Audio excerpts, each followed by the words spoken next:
En el mundo del hierro hay cuerpos que desafían la genética. Hay hombres que trascienden la carne. Pero solo uno aplastó la lógica del culturismo con sola presencia.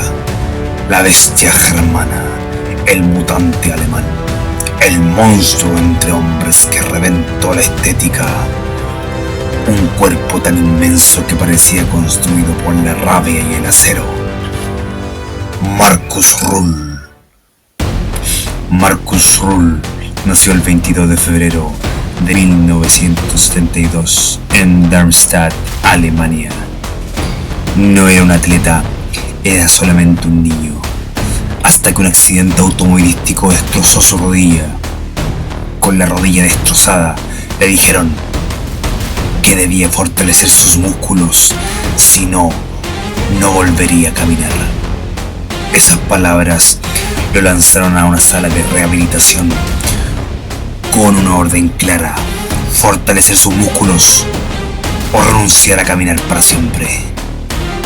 Hacia los 19 años entró por primera vez a un gimnasio, y lo que empezó como una terapia se convirtió en una obsesión. La obsesión en mutación, y el niño delgado comenzó a deformarse, a mutar frente al espejo. Con 19 años ya era más grande que la mayoría, pero no era suficiente, nunca fue suficiente. Mientras otros soñaban con simetría, él soñaba con volumen, con un volumen obsceno que deformara la silueta humana. Markus no quería ser bonito, no quería ser simétrico, solo quería ser gigante. Mientras otros entrenaban para la estética, él lo hacía por furia. 6 días a la semana, 2 horas diarias de entrenamiento, sin música, sin sonrisas, solo acero y sufrimiento. En menos de 5 años, su cuerpo ya parecía inhumano. Sus hombros eran tan anchos como un yunque, sus brazos parecían troncos, su espalda un muro. Se transformó en una masa descomunal que ningún espejo podía contener. Markus Ruhl no entrenaba para impresionar. La bestia germana entrenaba para asustar. En 1995 compite por primera vez en Alemania. Nadie podía creer lo que veían. Era como un personaje de cómics, pero real. En 1997 obtiene su tarjeta profesional en el Grand Prix de Alemania. A partir de ahí se convirtió en un fenómeno subterráneo. Cuando subió al escenario del Mr. Olympia, la multitud se quedó en silencio. ¿Eso era un humano o un experimento escapado de un laboratorio nuclear? Cuando subió por primera vez, el jurado no sabía qué hacer. No era simétrico, no era fluido, solo era gigantesco, una masa sin forma definida que aplastaba a los demás con su sola presencia. Le decían la abominación, que no representaba el deporte, pero él no quería sus bendiciones. Los jueces lo aborrecían. No tiene líneas estéticas, es demasiado aberrante, pero el público lo amaba. El público lo amaba porque él era real, era un coloso, era un bruto, era la venganza del obrero, del invisible que decidió convertirse en un monstruo. Cada vez que posaba se escuchaba un suspiro colectivo. ¿Qué demonios es eso? En 1999 debuta en el Mr. Olympia, terminando en el puesto 12. Los jueces no sabían cómo juzgarlo. No era armónico, no era clásico, pero su volumen era tan brutal que no podían ignorarlo. Markus entrenaba como un condenado. Series gigantes, cargas sobrehumanas. Si algo le dolía, seguía. Si algo sangraba, lo ignoraba. Comía 6.000 calorías diarias, carne, arroz, batidos, pastas. Su estómago nunca descansaba, tampoco su alma. Los resultados se veían, se hablaba de él como una anomalía genética, cuando la verdad era más simple. Solo era un psicópata en el entrenamiento, un esclavo del hierro. Algunos decían que no era culturismo, sino que un terror anatómico. Lo que estás a punto de ver no es un físico humano, es una distorsión de la carne. Así lo presentaban algunos jueces.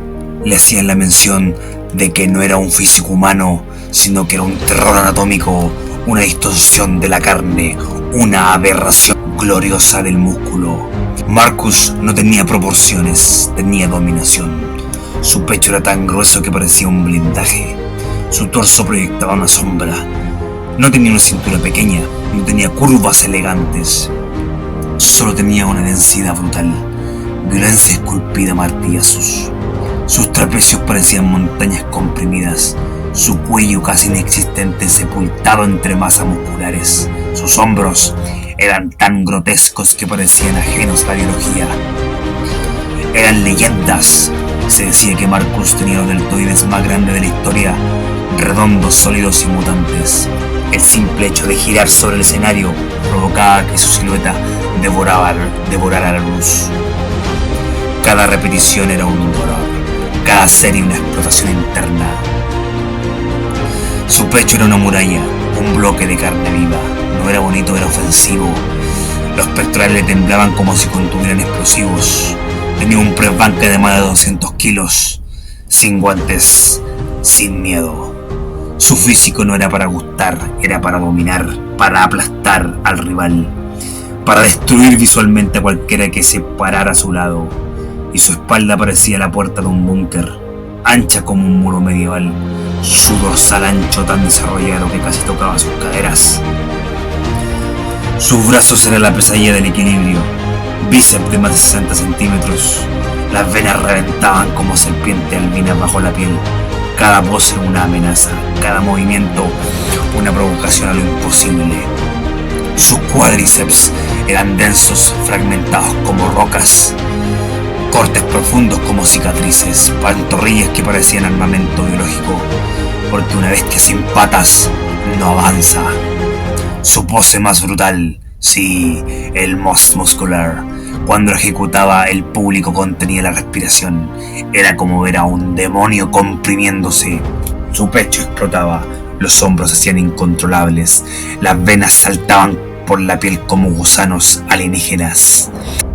Era ahí cuando entendías que Marcus Ruhl había vencido a Ronnie Coleman, que no era un culturista de aquellos, era una criatura nacida del dolor, la comida y el hierro, el rey de la masa y el último de una era de bestias reales. Muchos fueron bellos, otros campeones, pero solo uno fue brutal, descomunal, un coloso absoluto del músculo sin ley.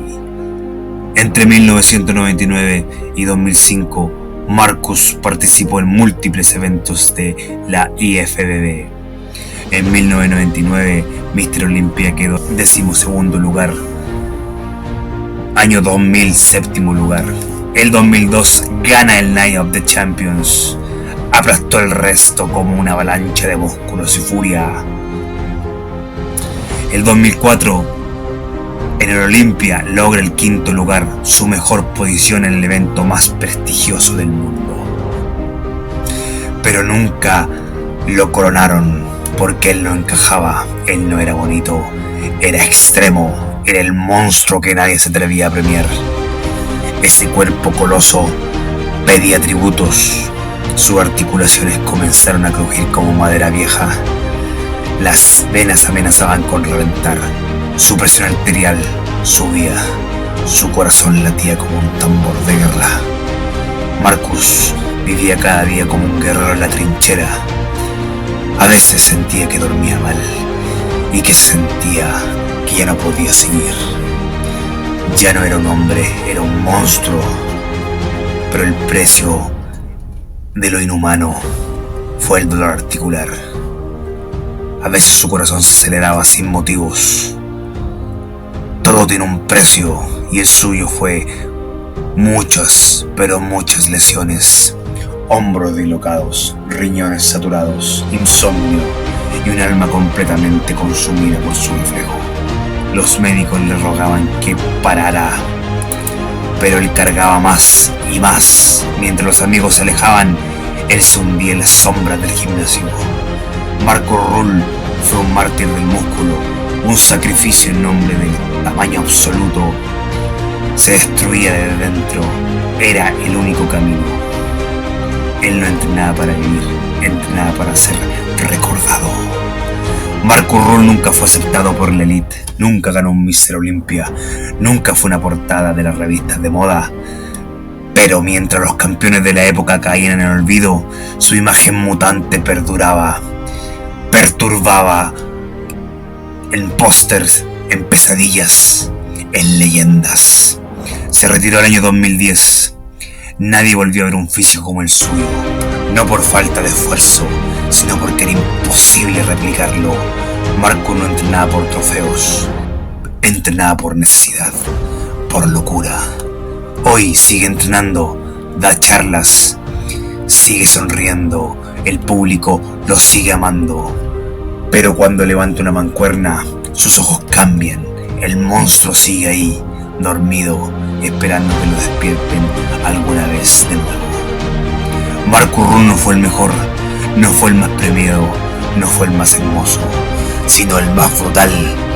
Una fuerza de la naturaleza que aplastó los límites del cuerpo humano. Un monumento al sufrimiento, una leyenda de la masa, del dolor y del hierro. Así se marcha el titán alemán, la bestia que caminó entre hombres con un cuerpo que desafiaba a los dioses. Marcus Rull no fue una escultura, fue un terremoto, no fue simetría, fue devastación. Y aunque hoy el monstruo duerme, su sombra sigue viva, acechando cada mancuerna, cada gimnasio, cada intento de superarlo. Porque en el culto del hierro, Marcus Rull se respeta hasta el fin. Recuerda suscribirte, darle like al video y compartirlo.